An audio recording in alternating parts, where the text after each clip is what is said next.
राम राम सभी का, राम राम।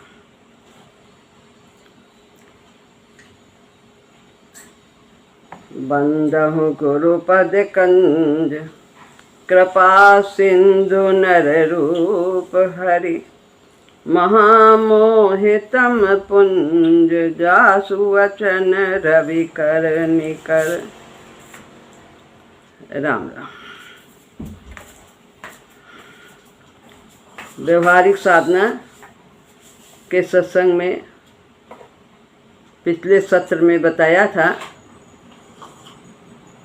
10 बातें जो हमारे साधना में बहुत महत्वपूर्ण हैं।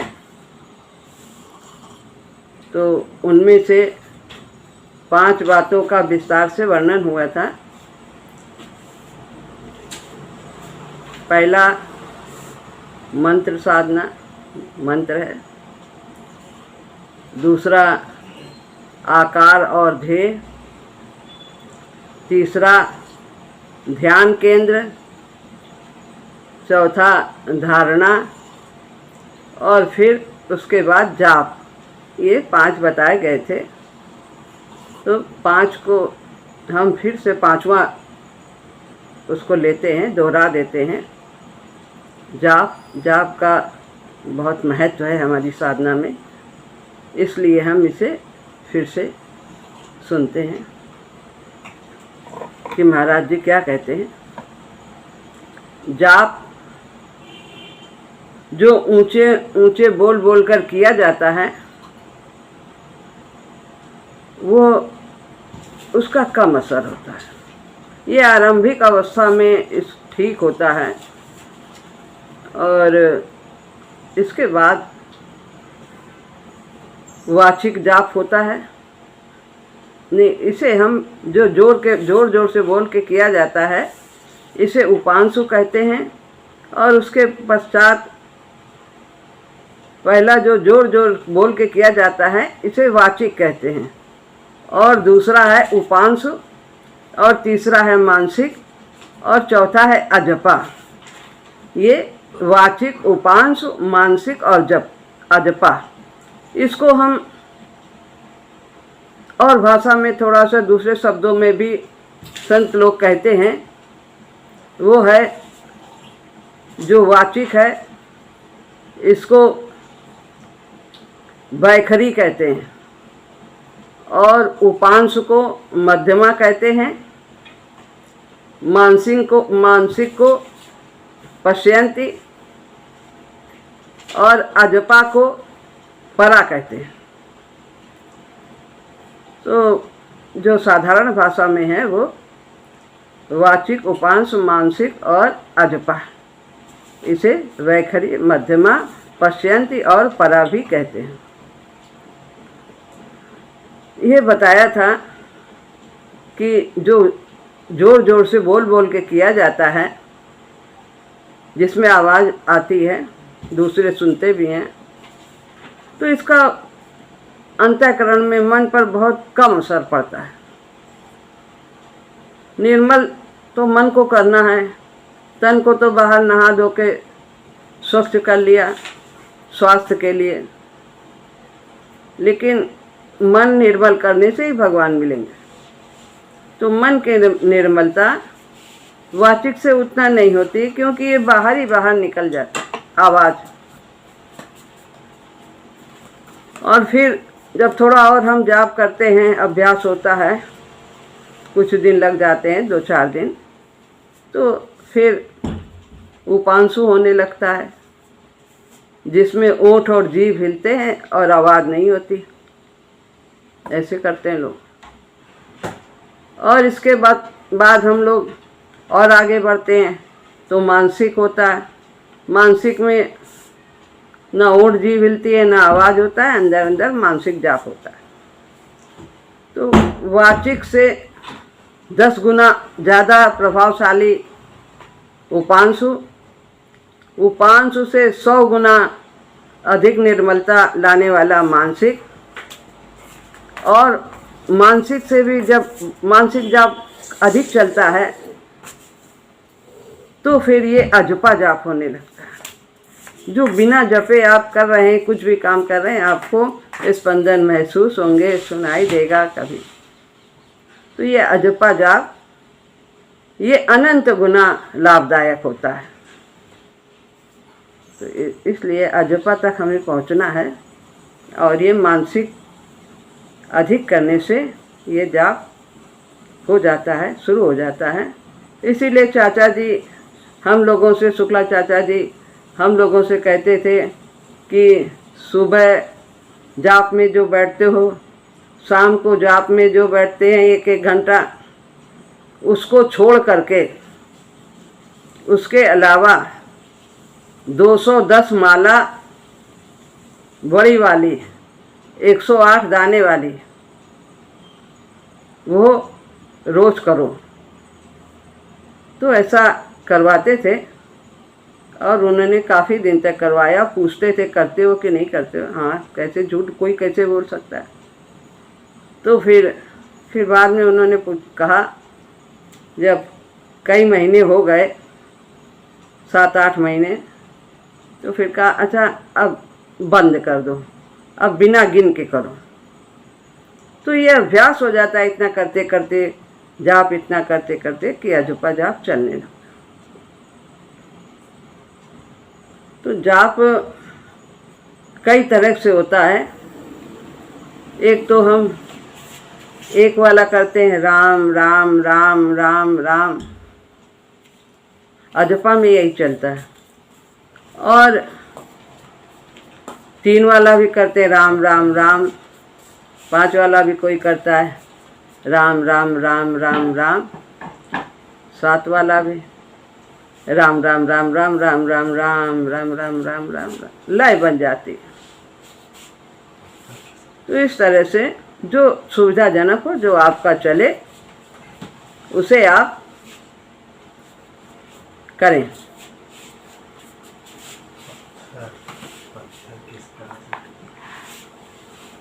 कह रहे हैं जाप मौन भाव से ही करना चाहिए। मौन भाव मतलब आवाज नहीं हो, वही बात, यही बात अभी बताई गई। जिह्वा तथा होंठ न हिले। आरंभ में कुछ बार ऊंचा उच्चारण करने में हानि नहीं है, शुरू में कर लिया। जब हम लोग आवाहन करते हैं, हम वंदना करते हैं, फिर उसके बाद 2-4 बार राम राम जोर जोर से बोल लेते हैं, फिर उसके बाद मौन जाप आरंभ कर देते हैं। तो ये पिछला इसे दोहराया गया है जाप के बारे में।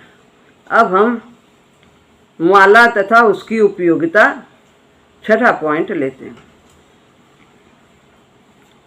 बहुत कहते हैं लोग कि माला फेरत जुग गया, गया न मन का फेर, और कर का मन का डाल के, और मन का फेर। ये क्या है, ढोंग करते हो, माला से चलाते रहते हो, राम राम जपना पराया माल अपना। तो माला जपने से ही कोई एकदम निर्मल थोड़ी ना हो जाता है। उन्हें कोई कमी दिखती है तो वो ठीक ही कहते हैं कि हमारे व्यवहार में। तो इसका मतलब ये नहीं कि हमको कोई कुछ कह रहा कि तुम्हारे अंदर ये कमी हो, माला बहुत जपती हो, तो हमें बुरा नहीं मानना चाहिए। हमें अपनी कमी को देखना चाहिए। ये दिखती है तो अच्छी बात, नहीं दिखती है तो दिखेगी समय, और हमारे अंदर जब आगे निर्बलता आएगी तो फिर दिखेगी। और यदि वो कहते हैं तो ठीक है, कहने दो।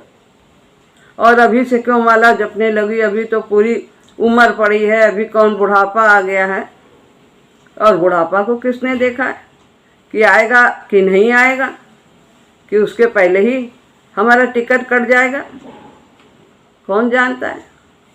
तो इसलिए हर दिन हमारा अंतिम दिन होता है।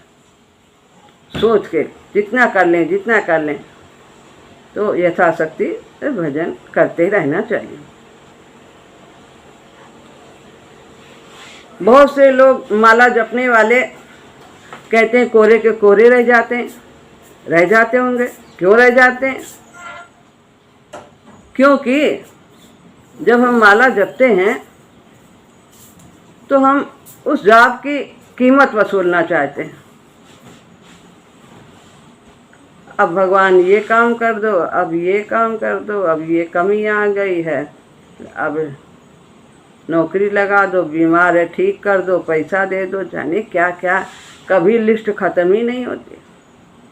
अब हम जलेबी लेने गए और 2 रुपए की जलेबी लिया, दिया, पैसा दिया, सामान लिया, तो क्या हमारे ऊपर कुछ उसका बाकी रह, हमारा उसके ऊपर कुछ बाकी रह गया? ना उसका हमारे ऊपर बाकी, ना हमारा उसके ऊपर बाकी, हिसाब किताब बराबर। जो चाहा वो हमें मिल गया, हमने जो चाहा, जो मांगा वो मिल गया। फिर कैसे हमारा मन निर्मल होगा? भगवान को कैसे पाएंगे? प्रभु पर विश्वास होना चाहिए कि प्रभु ही सर्वस्व, वही सब कुछ करते हैं, जो करते हैं अच्छे से अच्छा करते हैं।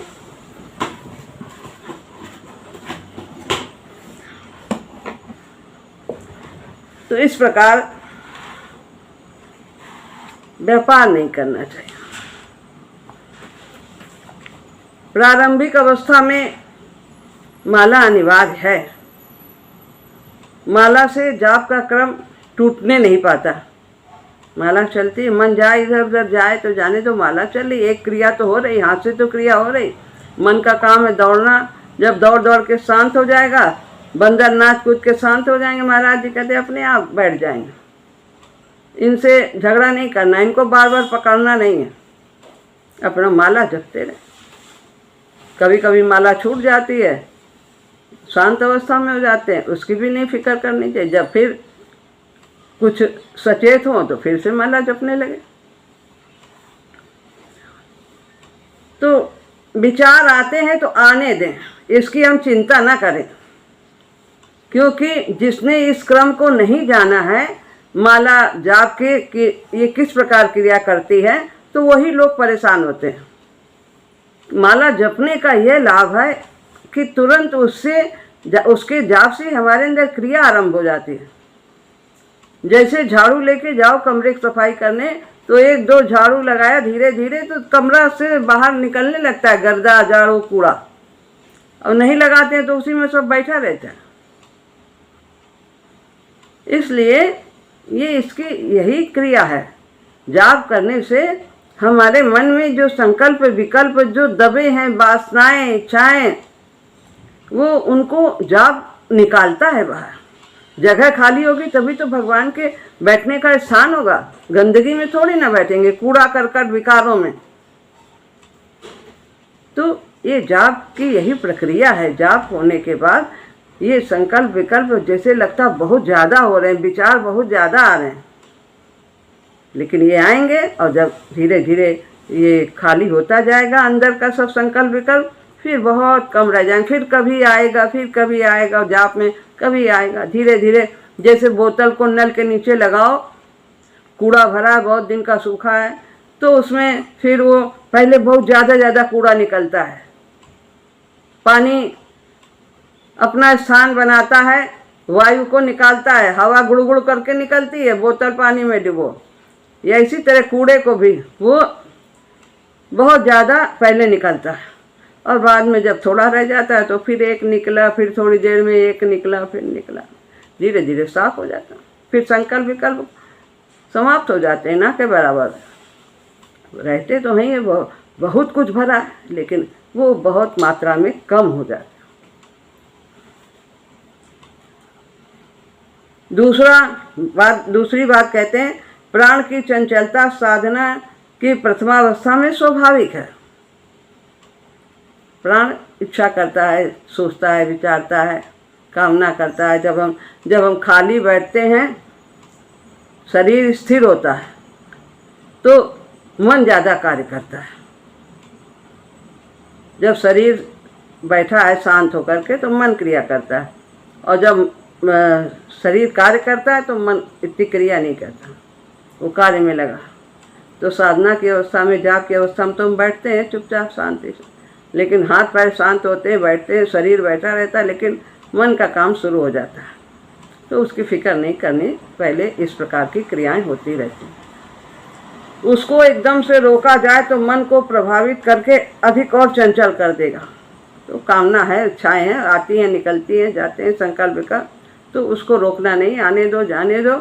उसको ज़बरदस्ती नहीं रोकना। जैसे अन्य मार्ग में, ज्ञान मार्ग में क्या करते थे, चाचा जी बताते थे, कोई महात्मा उसमें अगर किसी को मन में कोई विचार आया कोई सोच आया तो एक डंडा लेके बैठे रहते थे और पैर में एक बार डंडा मार देते थे, छड़ी मार देते थे, और फिर जब आया तो फिर मार देते। इस तरह का नहीं, रोकना नहीं है। जो आए सो आए, जाए तो अपना काम माला जपना है, बाकी काम सब भगवान करेंगे राम नाम के जाप से।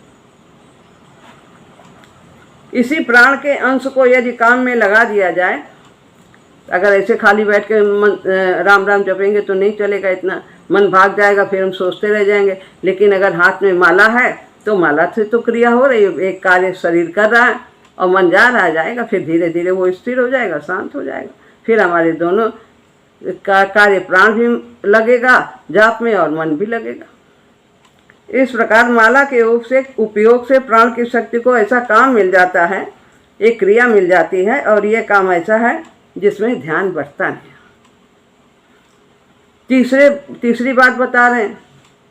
पहली बात बताई जाप का क्रम नहीं टूटता, और दूसरी बात बताई कि प्राण की चंचलता ज़्यादा होती आरंभ की अवस्था में, और उसे एक कार्य मिल जाता है माला जपने का, तो वो थोड़ा धीरे से शांत हो जाता है, हमारी जाप की क्रिया चलती रहती है। तीसरे, माला फेरने से एक विशेष प्रकार की गति होती है। साधक में इस गति का मंत्र की सूक्ष्म क्रिया के साथ सुस्थिर संबंध स्थापित हो जाता है। माला जपने से क्रिया हो रही, हाथ में स्पंदन हो रहे हैं, हाथ से जाप कर रहे हैं, तो इसका जो क्रिया शरीर के द्वारा, उंगली के द्वारा हो रही है, वो जो मन से राम राम चल रहा है, दोनों का संबंध जुड़ जाता है, तो मंत्र की क्रिया वेगवती हो जाती है। इसलिए इसको वेगवती बनाने के लिए आरंभ में माला की आवश्यकता अनिवार्य है।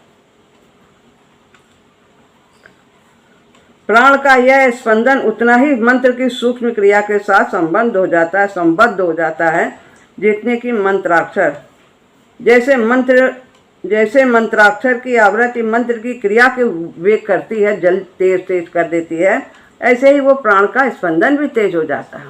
तो दोनों क्रिया होती हैं, प्राण का स्पंदन हाथ की क्रिया होती है और मंत्र की क्रिया होती है, मन की क्रिया होती है। तो दोनों मिलकर के स्पंदन को तीव्र कर देते हैं, जाप के स्पंदन वेगवती हो जाते हैं। इस प्रकार महाराज जी कहते हैं, माला से किया हुआ जाप मंत्र की क्रिया को अधिक प्रबल कर देता है। चाचा जी को ज़रूरत नहीं रहती थी, भैया जी को ज़रूरत नहीं रहती थी माला की, लेकिन फिर भी वो हम सबको शिक्षा देने के लिए सदैव उनके हाथ में माला रहती थी। शर्म नहीं करना चाहिए कि कोई क्या कहेगा, गलत काम में शर्म है, इसमें भगवान के नाम में कोई शर्म नहीं। अब है सतत स्मरण।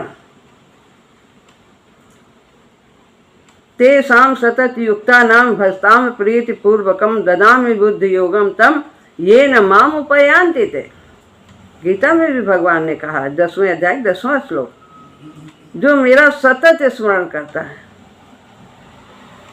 उसे मैं बुद्धि योग देता हूँ और वो मुझे ही प्राप्त करता है।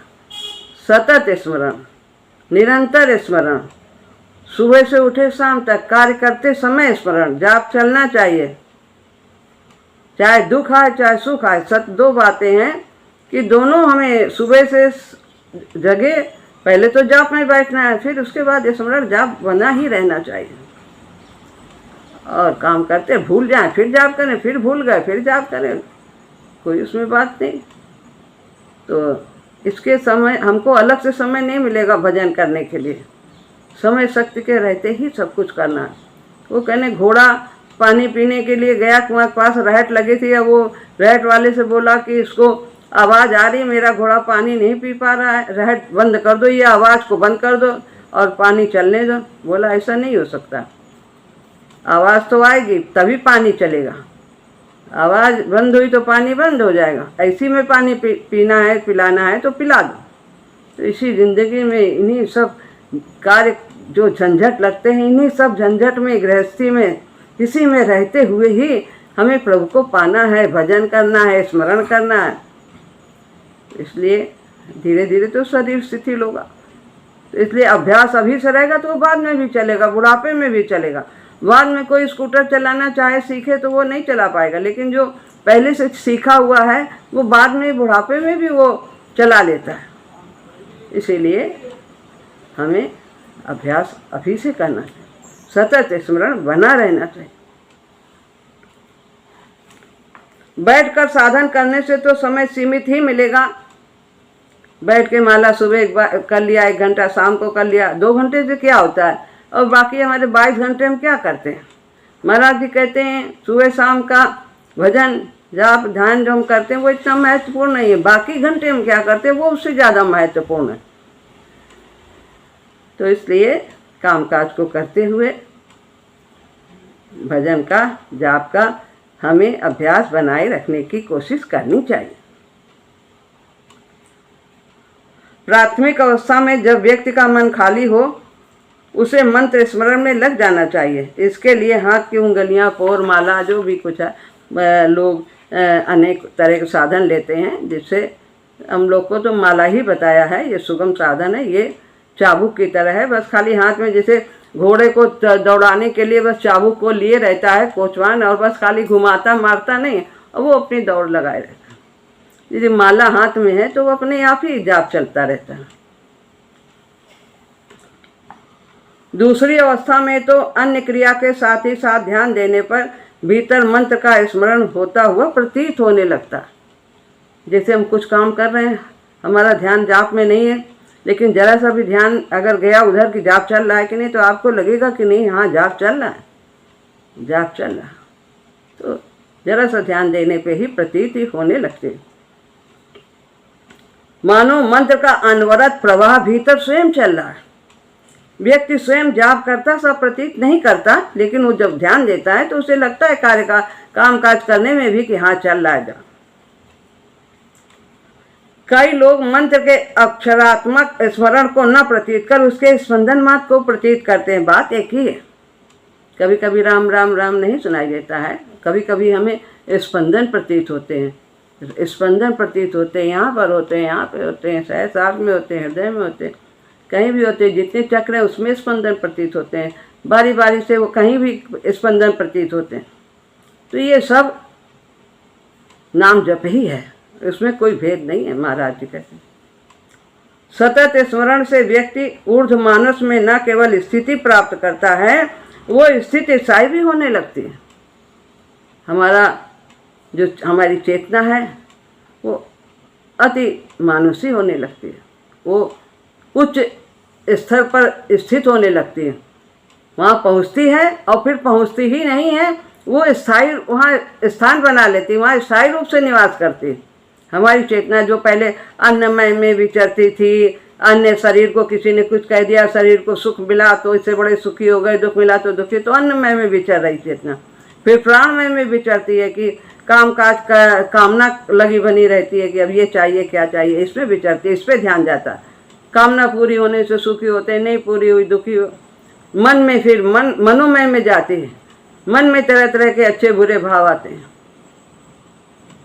और फिर विज्ञानमय में जाती है, और आगे जाती है तो सब अलकी खुलने लगती है कि ये दिन ऐसा क्यों आया, ये घटना ऐसी क्यों घटी, हमने ऐसा कुछ किया होगा, ये विचार आता है, ये सब ऐसा क्यों हो रहा, ये बोध होने लगता है। और आनंदमय में तो फिर कुछ पता ही नहीं लगता कि सुख आया कि दुख आया, सब ठीक है, सब वो सब प्रभु की कृपा समझते हैं, सुख और दुख से प्रभावित ही नहीं होते।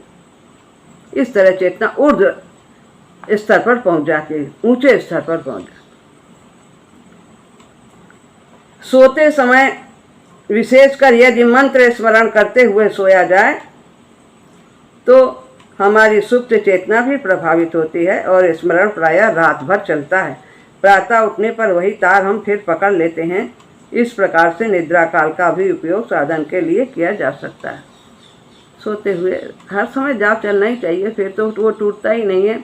सोते हुए भी ध्यान रहे कि हाँ चल रहा है कि नहीं, जाप करते हुए नहीं चल रहा है आरंभ में तो माला लेके थोड़ी देर जाप करते करते सो जाएं, तो उससे रात का समय भी जाप में बीतेगा। कभी आपको गीता सुनाई देगी, कभी आपको रामायण सुनाई देगा, कभी आपको किसी महात्मा की आवाज़, स्वामी जी की आवाज़, कुछ भी उनकी कृपा है, जो वो चाहेंगे वो। अब है समय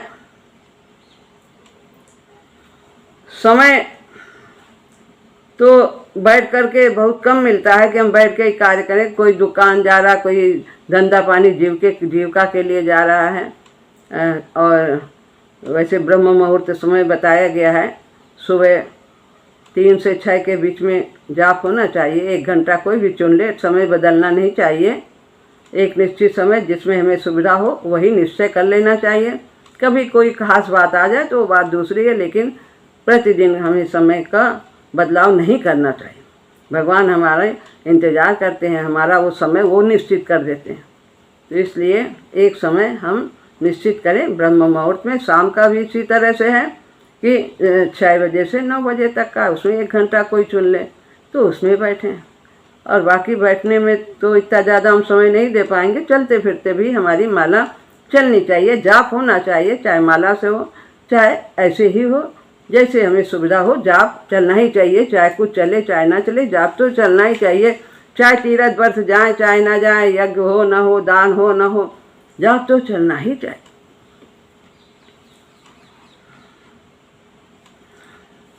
दूसरे समय का निश्चय कर लेने से नियम भी अनायास बना रहता है, हमारा नियम बना रहता है। समय नहीं निश्चित किया तो बैठे बैठे नहीं बैठे, आज नागा हो गया और नहीं इस समय बैठना है, हमारे अंदर एक भूख लग जाती है उस समय जाग की, तो उसी समय फिर वो हमारी नींद भी खुल जाती है और हम जैसे समय से जो भोजन करते हैं उनको उसी समय भूख लगती है। तो ऐसे ही ये अध्यात्म की भूख है, ये समय पर यदि हम बैठते हैं तो हमें भी ये प्रतीत होती। बिना नियम के किया हुआ आभ्यंतरिक साधन फलवान हो सकेगा, ये दुराशा मात्र है। तो नियम साधन में नियमितता बड़े महत्व की बात है, बड़े महत्व की बात है। महाराज जी ने लिखा हमारा सोना जगना उठना बैठना खान पान व्यवहार बात सब समय इसका निश्चित होना चाहिए। टाइम से खाना, टाइम से भोजन भजन सब समय से होना चाहिए, तो हम ज़्यादा कर पाते हैं। जैसे नन्हे पौधे को यदि एक दिन भी पानी ना मिले तो वो सूख जाता है और उसे पुनर्जीवित करना कठिन हो जाता है। ऐसे ही एक दिन की साधना छोड़ देने का अर्थ बहुत हुआ करता है। तो जैसा बताया कि ये ब्रह्म मुहूर्त में बैठना चाहिए।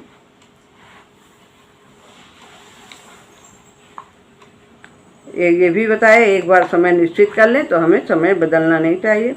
आरंभ में इस नियम के पालन करने में कुछ कष्ट होने की संभावना है, लेकिन साधक की दृढ़ता की परीक्षा भी है। परंतु जल्दी ही मिलने वाले समझ जाएंगे कि अड़चनें कम होने लगेंगी। लोग आने जाने वाले भी समझ जाएंगे ये समय ये जाप में बैठते हैं, ना जाएं, इनको डिस्टर्ब ना करें। ये पहले थोड़ा उनको भी बुरा लगेगा कि अरे क्या बैठे रहते, कब जाओ कब ना जाओ, लेकिन वो समझ जाएंगे, इस बात का महत्व जानने लगेंगे, फिर उन्हें भी नहीं बुरा लगेगा और वो आपके समय का ध्यान रखेगा। सभी नियम बनाने में और पालन करने में ये समझ लेना आवश्यक है कि नियम हमारे लिए हैं, साधन में सफलता के लिए हैं, हम नियमों के लिए बंधे नहीं है। लेकिन जैसा कि कहा, कोई ऐसी आवश्यकता आ जाए, अतिथि आ जाए, कोई हमें कोई खास काम आ जाए, कोई बीमार हो गया लेके जाना है, तो हम उस समय वही हमारी सेवा हो जाती, साधना हो जाती। तो यहाँ पर ये बताया है। अब स्थान और आसन, स्थान भी हमें बदलना नहीं चाहिए। जो स्थान एक बना लें, एक कमरा है, छोटा कमरा है, तो हम उसी कमरे में एक कोना बना लें और एक जगह ही बैठें। कभी कभी गर्मी में खुले में भी बैठते हैं, जैसे लोग कोई नदी के किनारे बैठते हैं कहीं, तो ये सब स्थान ऐसा आजकल इतना सुविधाजनक नहीं है, लेकिन घर में ही यदि एक जगह बना ली जाए वो ज़्यादा उत्तम रहेगा। और आसन हमारा ये कोई हमें स्वास्थ्य का आसन, वीर आसन ये सब नहीं बैठना है, पलथी मार के पैर पे पैर चढ़ा के। हमें सुख आसन बैठना है, पलथी मार लिया आराम से, जब बदलने की ज़रूरत हुई तो पैर बदल लिया, जब दर्द हो रहा है, और फिर धीरे धीरे हमें वैसी आदत पड़ जाती है और हमारी रूई की गद्दी हो मुलायम, उसी में हमें बैठ के जाप करना चाहिए। तो ये आसन के बारे में ये बताया है। कुछ का आसन हमारे लिए वर्जित है, हमें जो तकलीफ़ देता है घुटनों में बैठने में, तो गुरुजी यही बताते हैं कि आरामदायक आसन बनाएं और उस पर हम बैठे, ज़मीन में नहीं बैठें। ज़मीन में बैठने से हमारी जो शरीर में नाम जप से विद्युत उत्पादन होती है, विद्युत शक्ति आती है, वो पृथ्वी उसको खींच लेती है, इसलिए वो साधना उतनी सफल नहीं हो पाती। तो इसलिए रुई की गद्दी बना करके ही बैठना चाहिए, ज़मीन में नहीं बैठना। चाहे भैया जी तो नंगे पैर भी कभी नहीं चलते थे, उनके पैरों में शक्तियाँ रहती थी तो सब ज़मीन में ना चली जाए, तो चप्पल तो हमेशा हम लोग भी ऐसे ही करते हैं। तो पैर से शक्ति, साधन में बैठने में, जाप में बैठने में शक्ति का अवतरण होता है, तो वो सीधा हमारे शरीर में ही विद्यमान रहती है, वो व्यर्थ नहीं जाती। इस प्रकार ये आज ये पूरा हुआ। तो शरीर को कड़ा नहीं करना, शरीर को शिथिल करना, कड़ा करके बिल्कुल नहीं बैठना, ढीला शरीर। तो महाशक्ति की क्रिया भली भांति हमारे अंदर अवतरित होती है, उसको रुकावट नहीं होती है, तो शरीर ढीला होना है। इस प्रकार ये आज ये 10 बातें ये पूरी होती हैं और हमें इनका नियमों का ध्यान रखना चाहिए और इनका अपने साधना में उपयोग अवश्य करना चाहिए, ताकि हमारी साधना फलवती अधिक से अधिक हो सके। राम राम राम राम। Good evening.